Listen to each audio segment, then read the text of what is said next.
ସ୍ୱାସ୍ଥ୍ୟଗତ ଲାଭ ହେଉ କିମ୍ବା ଅନ୍ୟ କୌଣସି ଲାଭ ହେଉ, କିଛି ଲାଭ ପାଇବା ପାଇଁ ହେଲେ କିଛି କରିବା ପାଇଁ ପଡ଼େ ଏବଂ ସେହା ସମ୍ପୂର୍ଣ୍ଣ ଭାବରେ ନିର୍ଭର କରେ ଯେ ମୁଁ ନିଜେ କେତେ କରୁଛି, କେତେ ଡେଡିକେସନ୍ ମୋର, କେତେ କଣ୍ଟିନ୍ୟୁ କରୁଛି। ତେଣୁ ଏହି ପ୍ରାଣାୟାମଟି ଯେଉଁମାନେ କଣ୍ଟିନ୍ୟୁ କରିବେ ସେମାନେ ସମ୍ପୂର୍ଣ୍ଣ ଭାବରେ ନିରୋଗୀ ରହିବେ 100%। ଏବଂ ବହୁତ ଗୁଡ଼ିଏ ସାଇଣ୍ଟିଫିକ୍ ରିସର୍ଚ୍ଚ ଦ୍ୱାରା ଜଣାପଡ଼ିଛି ଏହି ପ୍ରାଣାୟାମ ଆମକୁ ସମ୍ପୂର୍ଣ୍ଣ ଭାବରେ ନିରୋଗୀ ରଖିବ, ମାନସିକ ସ୍ତରରେ ମଧ୍ୟ ଏବଂ ଶାରୀରିକ ସ୍ତରରେ ମଧ୍ୟ। କେବଳ ଗୋଟିଏ ପ୍ରାଣାୟାମ ଏବଂ ସମ୍ପୂର୍ଣ୍ଣ ନିରୋଗୀ, ବହୁତ ଇଜି, ସରଳ, ନିର୍ଭର କରେ ଆପଣମାନଙ୍କ ଉପରେ କେତେ ଅଭ୍ୟାସ କରୁଛନ୍ତି, କେତେ ପ୍ରାକ୍ଟିସ୍ କରୁଛନ୍ତି, ତାର ଫଳ କେତେ ପାଉଛନ୍ତି। ଆଉ ଯେଉଁମାନେ ଏହାକୁ ପ୍ରାକ୍ଟିସ୍ କରୁନାହାନ୍ତି ସେମାନଙ୍କ ପାଇଁ ଏ ଦୁନିଆରେ କୌଣସି ଉପାୟ ନାହିଁ। ମୁଁ Sushma Pal, art of living teacher, Sudarshan Kriya teacher, yoga and meditation teacher, spiritual teacher. ଚ୍ୟାନେଲରେ ନୂଆ ଅଛନ୍ତି ତ ସବସ୍କ୍ରାଇବ କରିବେ ଏବଂ ମୋ ସହିତ ଧ୍ୟାନ କରିବା ପାଇଁ ହେଲେ କମେଣ୍ଟ ବକ୍ସରେ ଜୟ ଜଗନ୍ନାଥ ଲେଖିବେ। ମେ 16ରୁ ଧ୍ୟାନର କ୍ଲାସ୍ ଆରମ୍ଭ ହେବ 10 ଦିନ ପାଇଁ, ତ କଣ୍ଟିନ୍ୟୁ କରିବେ ଧ୍ୟାନଟି। ଏବଂ ଯେହେତୁ ଜଗନ୍ନାଥ ଭଗବାନ ଆମର ସବୁ କିଛି, ତାଙ୍କ ନାଁରେ ନିହାତି କମେଣ୍ଟ କରିବେ ଜୟ ଜଗନ୍ନାଥ। ଏବଂ ମୋର ହ୍ୱାଟ୍ସଆପ୍ ନମ୍ବର 7676593069। ତ ଫଳରେ ଜୟ ଜଗନ୍ନାଥ ଦେଖିବେ ତ ଗ୍ରୁପରେ ଜଏନ୍ କରିପାରିବେ। ତ ମେ 16ରୁ ଆମେ ଆରମ୍ଭ କରିଦେବା। ଆଜିର ଭିଡ଼ିଓରେ ଜାଣିବା ସିମ୍ପଲ ଅନୁଲୋମ ବିଲୋମ କିଭଳି କରିବେ, କେଉଁ ସମୟରେ କରିବେ ଏବଂ କେଉଁ ରୋଗ ବ୍ୟାଧିକୁ ସେ ଭଲ କରେ। ଯେହେତୁ ଆମର 72,000 ନାଡ଼ିକୁ ଶୋଧନ କରିଥାଏ ଏହି ଅନୁଲୋମ ବିଲୋମ ପ୍ରାଣାୟାମ, ତେଣୁ ଆମର ସମସ୍ତ ପ୍ରକାର ମାନସିକ ସୁସ୍ଥତା ଏବଂ ଶାରୀରିକ ସୁସ୍ଥତା ବନେଇ ରହେ। କିନ୍ତୁ ତାର ସଠିକ ଉପାୟରେ କରିବା, ତାର ପ୍ରଣାଳୀଟିକୁ ଫଲୋ କରିବା, ପ୍ରତ୍ୟେକ ଦିନ ପ୍ରାକ୍ଟିସ୍ କରିବା, ତ ତାର ବେନିଫିଟ୍ସ ବହୁତ ଜଲ୍ଦି ମିଳିଯାଏ। ବିପି କଣ୍ଟ୍ରୋଲ ରହିବ, ଡାଇବେଟିସ୍ ଯେଉଁମାନେ ସେମାନଙ୍କ ପାଇଁ ମଧ୍ୟ ଏଇଟା ବହୁତ ଭଲ। ଏବଂ ଯେଉଁମାନଙ୍କୁ ବିଲକୁଲ କିଛି ହେଇନାହିଁ ସେମାନେ ପୁରା ଜୀବନ ସୁରକ୍ଷିତ ରହିବେ, ସ୍ୱାସ୍ଥ୍ୟଗତ ଭାବରେ ଉର୍ଜାର ଶକ୍ତି ମଧ୍ୟ ବଢ଼ି ରହିବ। ତ ଆମେ ଜାଣିବା କିଭଳି କରିବା ଏହି ଗୋଟିଏ ପ୍ରାଣାୟାମ ଯାହାଦ୍ୱାରା ସମସ୍ତ ରୋଗ ଆମକୁ ନିଜାତ କରିବ। ଏବଂ ରୋଗ ଆସିଥାଏ କାହିଁକି? ଆଜ୍ ପର ଆୟୁର୍ବେଦ ଆମର 3ଟି ଦୋଷ ଅଛି ଶରୀରରେ, ବାତ, କଫ ଏବଂ ପିତ୍ତ।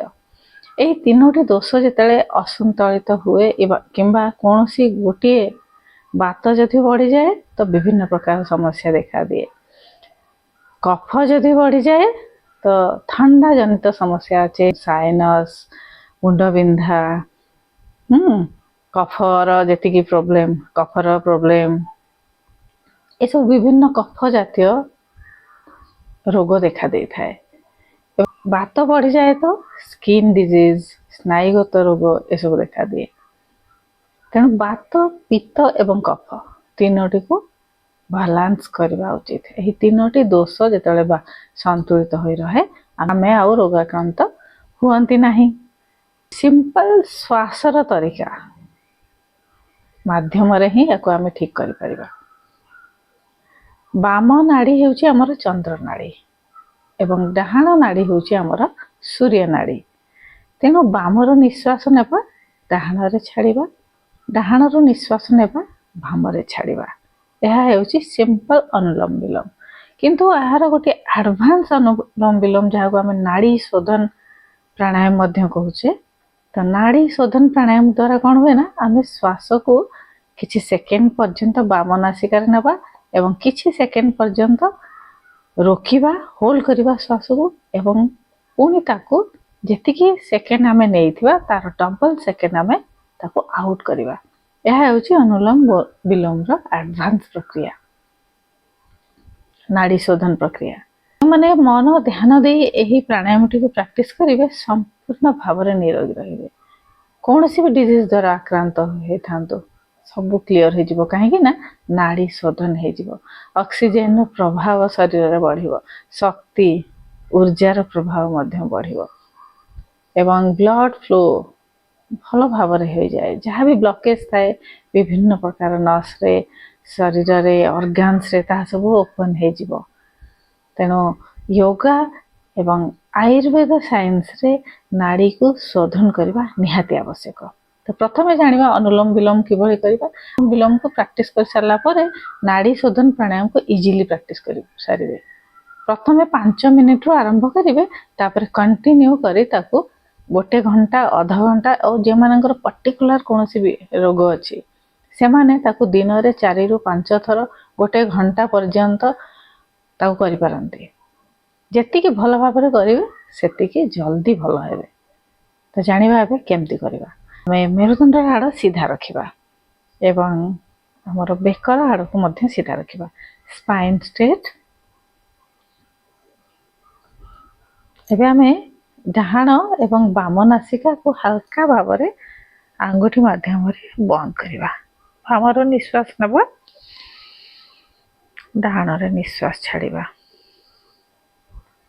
ଡାହାଣରୁ ନିଶ୍ୱାସ ନେବା, ବାମରେ ନିଶ୍ୱାସ ଛାଡ଼ିବା।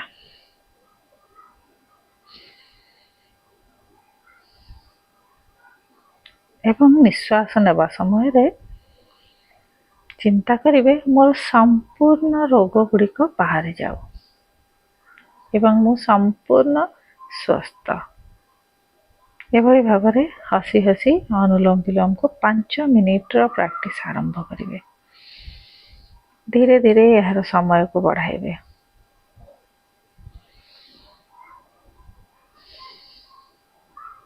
ବହୁତ ଧୀରେ ଶ୍ୱାସ ନେବା ଏବଂ ଧୀରେ ଧୀରେ ଶ୍ୱାସକୁ ବାହାର କରିବା।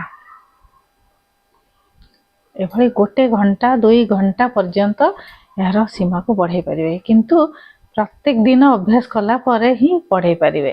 5 ମିନିଟ୍ରୁ 15 ମିନିଟ୍, 15 ମିନିଟ୍ରୁ 20 ମିନିଟ୍, 20 ମିନିଟ୍ରୁ ଅଧଘଣ୍ଟା ଏଭଳି ବଢ଼ାଇ ପାରିବେ। ଏବଂ ଆସନ ଗୋଟିଏ ଶାନ୍ତ ଜାଗା ଚୟନ କରି ସୁଖାସନରେ ବସିବେ କିମ୍ବା ନିଜର ବେଡ୍ ଉପରେ, ସୋଫା ଉପରେ ଆରାମଦାୟକ ସ୍ଥିତିରେ ବସିବେ। ମେରୁଦଣ୍ଡର ହାଡ଼ ସିଧା ରଖିବା ବହୁତ ଜରୁରୀ। ଯଦି ନେଚର ସହିତ କରୁଛନ୍ତି, ମାନେ ନିଜର ବାଲକୋନିରେ କିମ୍ବା ପାର୍କରେ କିମ୍ବା କୌଣସି ଗଛ ପତ୍ର ମଝିରେ, ସବୁଜିମାର ମଝିରେ କରୁଛନ୍ତି ତ ବହୁତ ଭଲ। ମନଟି ଶାନ୍ତ ହୋଇଯିବ। ଏହା କେବଳ ରୋଗ ଶରୀରରୁ ତ ନାଶ କରିବ, ମାନସିକ ସ୍ଥିତିକୁ ମଧ୍ୟ କୁଲ୍ ଆଣ୍ଡ କାମ୍ ବ୍ରେନ୍ ହେଇଯାଏ। ଆମର ମସ୍ତିଷ୍କ, ମନ ଧୀରେ ଧୀରେ ଥଣ୍ଡା ହୋଇଯାଏ ଏବଂ ଏଙ୍ଗରକୁ ମଧ୍ୟ କଣ୍ଟ୍ରୋଲ କରେ। ଯେଉଁମାନଙ୍କୁ ଅତ୍ୟଧିକ ରାଗ ଆସୁଛି, ଯେଉଁମାନଙ୍କର ବହୁତ ହାଇ ବିପି ଅଛି, ରାଗକୁ କଣ୍ଟ୍ରୋଲ କରିବା ବହୁତ ଆବଶ୍ୟକ। ଏମିତି ନର୍ମାଲ ମଣିଷମାନେ ମଧ୍ୟ ନିଜ ଜୀବନରେ ରାଗକୁ କଣ୍ଟ୍ରୋଲ କରିବା ବହୁତ ଆବଶ୍ୟକ, है ना। ତେଣୁ କ୍ରୋଧକୁ କଣ୍ଟ୍ରୋଲ କରିବା ପାଇଁ ମଧ୍ୟ ଏହା ହେଲ୍ପ କରିବ ଏବଂ ମନକୁ ଥଣ୍ଡା ରଖିବ, ଶାନ୍ତ ରଖିବ। ଫଳରେ ଦିନଟି ଶାନ୍ତ ଏବଂ କାମକୁ ସୁରୁଖୁରୁ ଭାବରେ କରିପାରିବେ। ଇଏ ଥିଲା ଅନୁଲୋମ ବିଲୋମ। ତାପରେ ନେକ୍ସଟ ଏହାର ଆଡଭାନ୍ସ ପ୍ରାଣାୟାମ ହେଉଛି ନାଡି ଶୋଧନ ପ୍ରାଣାୟାମ। ତାକୁ କିଭଳି କରିବା ଆମେ ଜାଣିବା।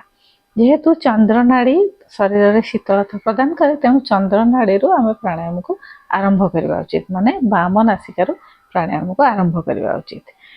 ଏହାକୁ ଆମେ ସିମ୍ପଲ ଏଭଳି ରାଇଟ୍ ନୋଷ୍ଟ୍ରଲକୁ ବନ୍ଦ କରିବେ ଏବଂ ଲେଫ୍ଟ ନୋଷ୍ଟ୍ରଲକୁ ହାଲକା ଭାବରେ ଢିଲା ଛାଡ଼ିବେ।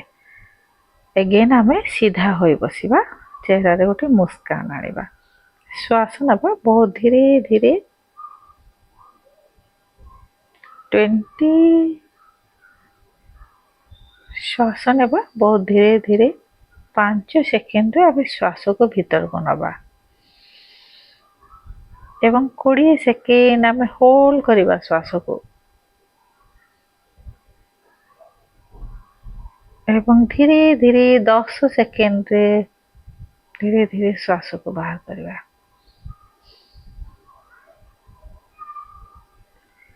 ଏଗେନ୍ ଆମେ ନିଶ୍ୱାସ ନେବା ଡାହାଣ ନାସିକାରେ 5 ସେକେଣ୍ଡ, ହୋଲ୍ଡ କରିବେ 20 ସେକେଣ୍ଡ ପର୍ଯ୍ୟନ୍ତ,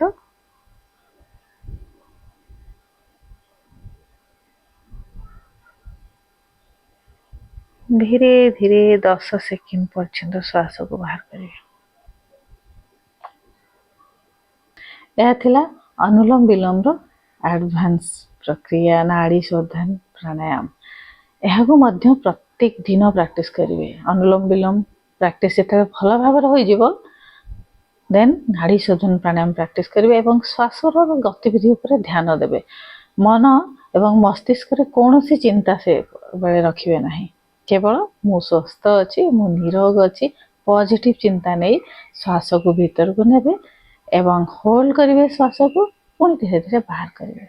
जितेबाला यही प्राणायाम टी बहुत पुराना हो जाए बहुत समय पर्यंत आमर श्वासर होल्ड कर कैपेसिटी बढ़ जाए एवं वेरी लॉन्ग डीप नबार अभ्यास हो जाए एवं धीरे धीरे श्वास को बाहर कर अभ्यास हो जाए। यह आमको संपूर्ण निरोग रखिबारे साहाय्य करिवो। यहाकू मध्य दिनर कौन सी समय रे कौन सी स्थान रे आरामदायक स्थिति रे बसिकी करि परिबे सुखासन रे।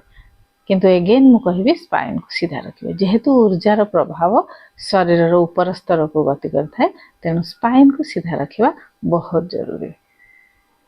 दिन ये प्राणायाम को प्रैक्टिस करेंगे संपूर्ण भाव में निरोग रहिबे। 21 दिन प्रैक्टिस करला परे मते निहाती भाव में यार रिजल्ट ऊपर कमेंट करि कहबे। जो माने प्रैक्टिस न करि पारुछंती तांको पई कोनोसी उपाय ही ए दुनिया रे नाही। किछि पाइबा पई हेले निजको किछि करिबा पई पड़े एवं सही कौन करेंगे केते समय करेंगे केते डेडिकेशन रे करेंगे से निज ऊपर निर्भर करे। तेणु यह प्रति ध्यान देवे एवं प्रैक्टिस करेंगे। आज वीडियो को ये एंड कर पुणी गोटे नुआ वीडियो नहीं आसबि। Stay healthy stay happy. Morning 7 o'clock।